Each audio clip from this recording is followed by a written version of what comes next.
नमस्कार दोस्तों, स्वागत है आप सबका जैन इन्वेस्टर्स यूट्यूब चैनल में। दोस्तों, आज हम एक ऐसी कंपनी का स्टॉक देखने वाले हैं जो कंपनी भारत में दूसरी सबसे बड़ी ग्लास कंटेनर कंपनी है और भारत के संगठित ग्लास पैकेजिंग उद्योग में इसका 20% का बाजार हिस्सेदारी है दोस्तों। तो ये शेयर है दोस्तों AGI green pack limited company का शेयर।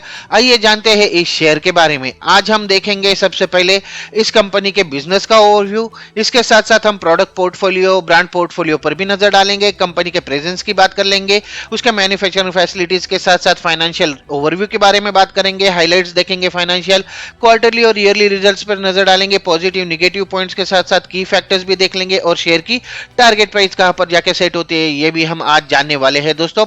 तो चलिए मुड़ते हैं वीडियो की ओर और शुरू करते हैं आज का वीडियो। अगर देखें तो 40 साल से ये कंपनी इस कंपनी अवेलेबल है दोस्तों। ये कंपनी की उपस्थिति है। अगर इसकी कैपेसिटी देखें तो 1754 टन पर डे की प्रोडक्शन कैपेसिटी है। इसके साथ साथ 96% कैपेसिटी यूटिलाइजेशन पे इसने FY23 में काम किया है और FY23 का जो रिवेन्यू रहा है वो 2281 करोड़ रुपए है। अगर बिजनेस इसके कंपनी के बारे में थोड़ी बहुत एडिशनल जानकारी अगर चाहिए तो कंपनी को 1960 में सोमानी परिवार, जो कि इसका प्रमोटर ग्रुप है, उनके द्वारा हिंदुस्तान ट्वी फूड्स लिमिटेड के रूप में इसको बनाया गया था और बाद में एसोसिएटेड ग्लास इंडस्ट्रीज लिमिटेड के अधिग्रहण द्वारा 1972 में कांच की बोतल्स और कंटेनर्स के निर्माण के विस्तार में इसको परिवर्तित किया गया दोस्तों। कंपनी ने 1969 में अपना नाम बदलकर Hindustan sanitary ware and industries limited कर लिया था और तब से इसे HSIL के नाम से जाना जाता रहा। मार्च 2009 में कंपनी का नाम बदलकर HSIL लिमिटेड कर दिया गया और उसके बाद इसको AGI पैकेजिंग के AGI ग्रीन पैक लिमिटेड के नाम से इसका नामकरण किया गया। इसके साथ साथ HSIL बिल्डिंग प्रोडक्ट्स और पैकेजिंग प्रोडक्ट्स के मैन्युफैक्चरिंग, सेलिंग और ट्रेडिंग के बिजनेस में भी लगी हुई है दोस्तों। इसने हाल ही में अपने उपभोक्ता उत्पादों और खुदरा व्यापार को सोमानी होम इनोवेशन लिमिटेड, जिसे SHIL के नाम से जाना जाता है, उसके नाम से एक नई कंपनी में इसको डीमर्ज कर दिया, इसको अलग कर दिया दोस्तों। आगे बढ़ेंगे दोस्तों। आगे बढ़ के इसके ब्रांड पोर्टफोलियो या फिर प्रोडक्ट पोर्टफोलियो पर नजर डालेंगे। अगर देखें तो 3 मेन ब्रांड्स है कंपनी के। AGI ग्लास पैक, इसके अंडर कंपनी इस ब्रांड के तहत ग्लास कंटेनर और स्पेशलिटी ग्लास बनाती है। AGI प्लास्टिक, इसके अंडर कंपनी जो है वो PET बोतल और उसके रिलेटेड प्रोडक्ट्स बनाती है और AGI क्लोजर्स के अंडर कंपनी एल्को वेब उद्योग पर प्राथमिक फोकस के साथ नकली प्रतिरोधी सुरक्षा यानी कि एक सिक्योरिटी सुरक्षा कैप और क्लोजर बनाती है दोस्तों। प्रोडक्ट पोर्टफोलियो की बात करें तो company glass container, speciality glass, alcoholic beverages, pharmaceuticals, food and soft drinks के लिए लगने वाली बोतल, साथ ही साथ कॉस्मेटिक्स और परफ्यूम में भी अब कंपनी उतर चुकी है। इसके लिए जो स्पेशलिटी ग्लास लगते हैं, पॉली इथिलीन टेरेफ्थलेट PET की जो बॉटल्स लगती है और उसके रिलेटेड प्रोडक्ट्स लगते हैं, और सुरक्षा कैप यानी कि सिक्योरिटी कैप और क्लोजर सहित अलग अलग पैकेजिंग उत्पादों के उत्पादन में कंपनी अपनी उपस्थिति दर्ज कर चुकी है दोस्तों। अगर इसके मैन्युफैक्चरिंग कैपेबिलिटीज की बात करें तो उत्तराखंड, कर्नाटका और हैदराबाद में इसकी मैन्युफैक्चरिंग कैपेबिलिटीज है, फैसिलिटीज है। इसके साथ साथ अगर देखें AGI ग्लास पैक की जो मैन्युफैक्चरिंग है वो भुंगीर, हैदराबाद और सनत नगर हैदराबाद में अवेलेबल है। यहाँ की प्रोडक्शन कैपेसिटी अगर देखें तो ग्लास कंटेनर्स एंड बोटल्स की 950 टन पर डे है, स्पेशलिटी ग्लास की 154 टन पर डे और ग्लास कंटेनर्स एंड बोटल्स की 650 टन पर डे कैपेसिटी है इस AGI ग्लास पैक की। इसके साथ साथ AGI प्लास्टिक की बात करें तो सेलेकी उत्तराखंड, संगारेड्डी तेलंगाना और धारवाड़ कर्नाटका में इसकी उपस्थिति है। इसके मैन्युफैक्चरिंग फैसिलिटीज है।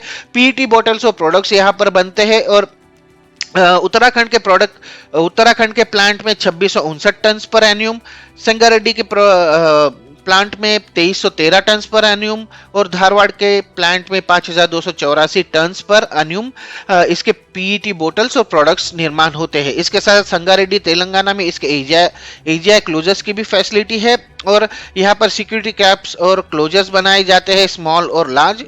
स्मॉल की कैपेसिटी 780 मिलियन पीस पर एन्यूम है और लार्ज की कैपेसिटी जो है वो 132 पीस पर एन्यूम है दोस्तों।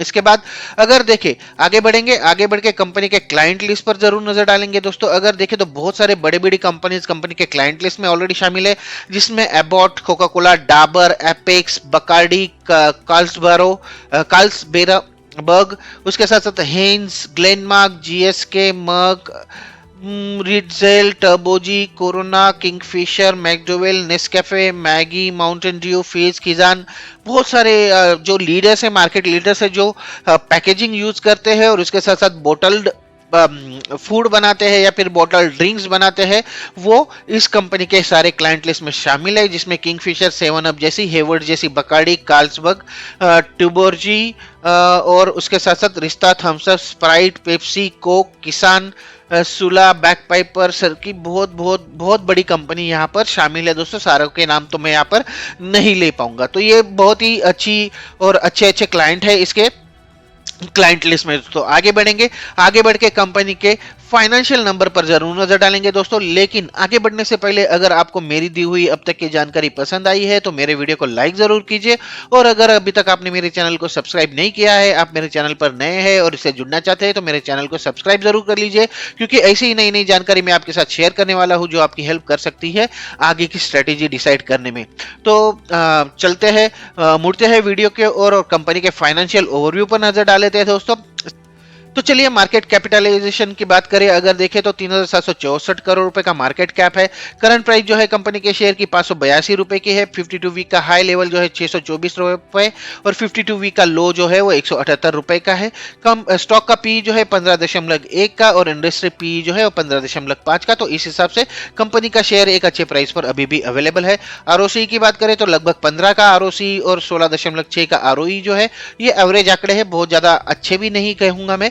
बुक वैल्यू अगर देखिए शेयर की तो 248 की है, डिविडेंड भी प्रोवाइड करती है और 0.86% का डिविडेंड यील्ड है। फेस वैल्यू अगर देखें कंपनी के शेयर की तो 2 रुपए की है दोस्तों। ईपीएस की बात करें तो 40 रुपए का ईपीएस, प्रॉफिट ग्रोथ रहा है 30% का और सेल्स ग्रोथ रहा है लगभग 60% का। पिछले 5 सालों में सेल्स ग्रोथ 0.28%, जो कि अच्छा नहीं माना जाएगा, लेकिन प्रॉफिट वेरिएंस जो है वो 25.7% का रहा है, जो काफी अच्छा रहेगा। यहाँ पर डेट काफी अच्छा काफी ज्यादा है, 732 करोड़ रुपए का। करंट एसेट है 1057 करोड़ रुपए की। डेट टू इक्विटी रेशियो 0.46 का हो रहा है और डेटर डेट जो बन रहा है वो 54.8 का है। इसके साथ साथ अगर देखें दोस्तों तो पिछले एक साल में लगभग 165% का इसने रिटर्न दे दिया है। पियोट्रोसिक स्कोर काफी शानदार बन रहा है 8 का और जी फैक्टर स्कोर बन रहा है 4 का। ग्राहम नंबर के हिसाब से ये 475 रुपए के आसपास यहाँ पर होना चाहिए दोस्तों। आइए आगे बढ़ेंगे, आगे बढ़ के इसके हाईलाइट्स पर नजर डालेंगे। क्वार्टरली आंकड़े जो है मार्च तिमाही के इसने जारी कर दिए हैं, उसके हाईलाइट्स एक बार देख लेते हैं। अगर टोटल इनकम देखें तो इस तिमाही में 699 करोड़ रुपए का इनकम रहा था, जो पिछली साल की सेम तिमाही में 453 करोड़ रुपए रहा था। तो ईयर ऑन ईयर बेसिस पर 54.3% की बढ़ोतरी देखी गई है दोस्तों। इसके साथ साथ इबिडा की बात करें तो 196 करोड़ रुपए रहा था, जो पिछले साल की सेम तिमाही में रहा था 93 करोड़। तो यहाँ पर 110% से ज्यादा की ईयर ऑन ईयर बेसिस पर बढ़ोतरी देखी गई है और मार्जिन भी 28% का रहा है। प्रॉफिट आफ्टर टैक्स की बात करें तो 96 करोड़ रुपए के प्रॉफिट रहा है, जो पिछली साल की सेम तिमाही में रहा था 38 करोड़ रुपए। तो वहां पर भी 151.8% की ईयर ऑन ईयर बेसिस पर बढ़ोतरी देखी गई है। अगर एफआई 2023 के आंकड़ों पर नजर डाले तो टोटल इनकम जो रहा है कंपनी का 2307 करोड़ रुपए, जो पिछले साल रहा था 1473 करोड़ रुपए। तो इसके हिसाब से इसमें लगभग 57% की बढ़ोतरी यहाँ पर देखी गई है। इबिडा की बात करें तो 488 करोड़ रुपए रहा है इस साल, जो पिछले साल था 307 करोड़ रुपए। यहाँ पर 59% की ईयर ऑन ईयर बेसिस पर बढ़ोतरी देखी गई है। प्रॉफिट आफ्टर टैक्स जो है वो 117 करोड़ की पिछले आंकड़े के मुकाबले 249 करोड़ रुपए रहा है। यहाँ पर भी 113.5% की ईयर ऑन ईयर बेसिस पर बढ़ोतरी देखी गई है दोस्तों। थोड़ा सा इन आंकड़ों को डिटेल में देख लेते हैं। क्वार्टरली रिजल्ट की अगर बात करें तो पिछले साल जो टोटल इनकम था 453 करोड़ रुपए, ये था Q4 FY 2022 में, जो पिछले तिमाही में 570 करोड़ रुपए हो गया Q3 FY 2023 में, और अब ये लगभग 699 करोड़ रुपए हो गया है। तो Q4 FY 2023 में ये 699 करोड़ रुपए हो गया है, जैसा कि हमने बताया कि 54.3% की बढ़ोतरी यहाँ पर देखी गई है। इबिडा की बात करें तो 92.8 करोड़ रुपए से ये हो गया लगभग 196 करोड़ रुपए, तो इसमें 110% की बढ़ोतरी देखी गई है। पिछली तिमाही में ये था 112.7 करोड़ रुपए। और प्रॉफिट आफ्टर टैक्स की बात करें तो 38 करोड़ रुपए से बढ़कर ये हो गया लगभग 96 करोड़ रुपए। पिछली तिमाही में ये रहा था 53.2 करोड़ रुपए Q3 FY 2023 में। आइए आगे बढ़ेंगे दोस्तों, आगे बढ़ के ईयरली रिजल्ट्स के बारे में बात करेंगे। FY 2022 में जहां पर 1472 करोड़ रुपए का रिवेन्यू कंपनी ने कमाया था, वो हो गया है 2307 करोड़ रुपए, तो 56.7% की बढ़ोतरी देखी गई है। इबिडा की बात करें तो 306 करोड़ रुपए से ये हो गया 487 करोड़ रुपए, और यहाँ पर 59% की बढ़ोतरी देखी गई है। अगर देखें तो परसेंटेज भी काफी अच्छा है, 20.8% ये बढ़कर 21.1% हो गया है इबिडा मार्जिन। इसके साथ साथ प्रॉफिट आफ्टर टैक्स की बात करें तो 116.5 करोड़ रुपए से बचकर 248 करोड़ रुपए हो गया है, और ये इसका जो प्रॉफिट मार्जिन भी है वो 7% से बढ़कर 10.8% हो गया है पिछले एक साल में। आगे बढ़ेंगे, आगे बढ़ के इसके रिवेन्यू ब्रेकअप पर जरूर नजर डालेंगे दोस्तों। अगर सबसे पहले देखें तो कंपनी के जो दो मेन सेक्टर्स है, दो मेन प्रोडक्ट्स है, ग्लास कंटेनर्स, उससे कंपनी का 92% का रेवेन्यू जनरेट होता है, और बाकी सेक्टर्स या बाकी प्रोडक्ट्स से कंपनी 8% का रेवेन्यू जनरेट करती है। इसके साथ साथ अगर ग्लास कंटेनर्स की ही बात करें तो अल्कोहलिक ब्यूरेजेस से कंपनी को 75% का रेवेन्यू जनरेट होता है, फूड एंड ब्यूरेजेस से 19% का, और फार्मास्यूटिकल से 6% का रेवेन्यू कंपनी जनरेट करती है। इसके साथ साथ शेयर होल्डिंग पैटर्न्स की भी बात कर लेते हैं दोस्तों। प्रोमोटर्स की हिस्सेदारी काफी स्ट्रांग है, इसमें 60.24% की इसमें प्रोमोटर्स की हिस्सेदारी है। इसके साथ साथ 31.73% की इसमें पब्लिक की हिस्सेदारी है। 6.02% जो है वो फॉरेन इन्वेस्टर्स के पास है, 2% जो है वो डोमेस्टिक इन्वेस्टर्स के पास है, और इसके पास 0.01% का हिस्सा है इसके शेयर्स का। आगे बढ़ेंगे दोस्तों, आगे बढ़ के की फैक्टर्स पर नजर डालेंगे। की फैक्टर्स वही होते हैं दोस्तों जो कंपनी के शेयर की प्राइस डिसाइड करने का या फिर उसकी फ्यूचर प्राइस डिसाइड करने का काम करते हैं, और हमें इंडिकेट करते हैं कि आगे चल के इसकी मूवमेंट कैसी रहेगी। तो यहां पर की फैक्टर्स की बात करें तो की फैक्टर्स में सबसे पहला फैक्टर जो उभर कर सामने आ रहा है दोस्तों, कंपनी नए व्यापार में प्रवेश कर रही है। कंपनी ने कॉस्मेटिक और परफ्यूमरी सेगमेंट में कदम रखा है, जो देश के सबसे प्रॉफिटेबल मार्केट सेगमेंट में से एक है। तो ऐसे प्रॉफिटेबल सेगमेंट में जब कंपनी उतर रही है तो कोई तो प्लान होगा और उसको काफी फायदा होगा, ऐसी हमारी उम्मीद है दोस्तों। इसके बाद इसके साथ साथ अगर अगला पॉइंट देखें तो व्यापार का जो हस्तांतरण हुआ है, कंपनी ने FY 2022 के दौरान AGI ग्रीन पैक ने अपने बिल्डिंग प्रोडक्ट्स मैन्युफैक्चरिंग बिजनेस को हिंदवेयर लिमिटेड, जो ब्रिलोका लिमिटेड नाम से जानी जाती है, उसको कुल 630 करोड़ रुपए के मूल्य पर बेच दिया है। तो ये जो सेक्टर था या फिर जो बिल्डिंग प्रोडक्ट्स मैन्युफैक्चरिंग बिजनेस था, उसको कंपनी ने अपने से अलग कर दिया है, उसको कंप्लीटली मूव आउट कर दिया है दोस्तों। इसके बाद अगर अगला की फैक्टर देखें तो कंपनी का जो फोकस रहने वाला है वो रहने वाला है यूएस, ऑस्ट्रेलिया और कुछ यूरोपीय देशों में। यहां पर कंपनी अपना निर्यात बढ़ाने की कोशिश कर रही है और उस पर कंपनी फोकस कर रही है। इसके साथ साथ जो एक और फैक्टर जो सामने आता है दोस्तों, कंपनी की जो अकेली की बाजार में हिस्सेदारी जो है वो 20% की है। ये कंपनी भारत में दूसरी सबसे बड़ी ग्लास कंटेनर की कंपनी है, और भारत के जो संगठित ग्लास पैकेजिंग उद्योग है उसमें इस कंपनी की अकेले की 20% की बाजार हिस्सेदारी है दोस्तों।